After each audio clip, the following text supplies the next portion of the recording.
जलपाईगुड़ी जिला के राजगंज ब्लॉक स्थित सन्नासी काटा ग्राम पंचायत क्षेत्र के सीपीएम नेता शौकत अली की मृत्यु की घटना को लेकर बुधवार रात में फुलबारी के एक गैर सरकारी अस्पताल में उनके परिजनों और रिश्तेदारों ने तोड़फोड़ की।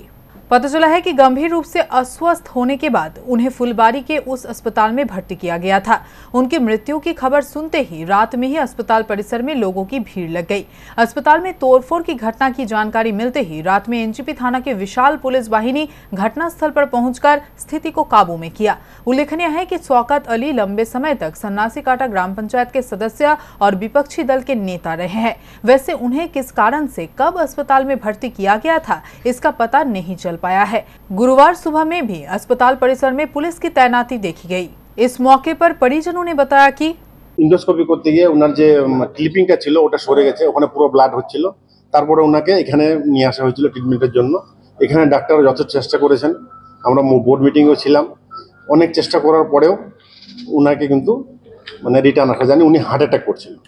হার্ট অ্যাটাকও লাস্ট কালকেও হার্ট অ্যাটাক করছে, এনারা ট্রাই করেছে কিন্তু কোনো মতে ওনাকে বাঁচানো যায়নি। তো এখানে না নার্সিংহোমের কোনো দৌড় আছে, এটা উপরওয়ালা যার যতদিন আয়ু থাকে ততদিনে মানুষ বাঁচে। এখানে কে বা কারা কি বললো ওটাতে আমরা কান দিচ্ছি না। ভাঙচুরেরটা হয়তো ও তো সন্ন্যাসী কাটার ওর বউ, ওনার বউ আছে উনি পঞ্চায়েত, ওনার কিছু হয়তো কিছু লোক ছিল, কে বা কারা রাতের অন্ধকারে এসে ভাঙছে ওটা তো আমরা কিছু বলতে পারবো।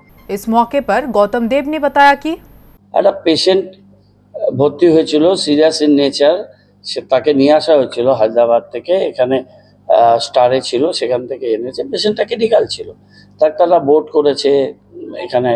তারপর তাকে 7 বোতল ব্লাড দেওয়া হয়েছে, হিমোগ্লোবিন কম ছিল, ইন্টারনাল ব্লিডিং এবং অনেক কিছু ক্রিটিক্যাল ছিল।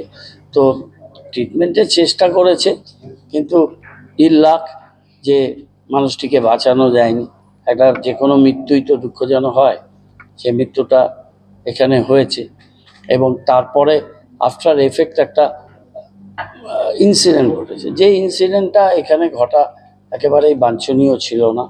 এই ইনসিডেন্টটা কেউই এটাকে সাপোর্ট করে না। এবং যিনি মারা গেছেন তার বাবা বয়স্ক মানুষ, উনি এই রমজান মাসে এই দুঃখ নিয়ে এসছে, ওনার মামা এসছেন, ওদের পরিজনরা সবাই এখানে আছে।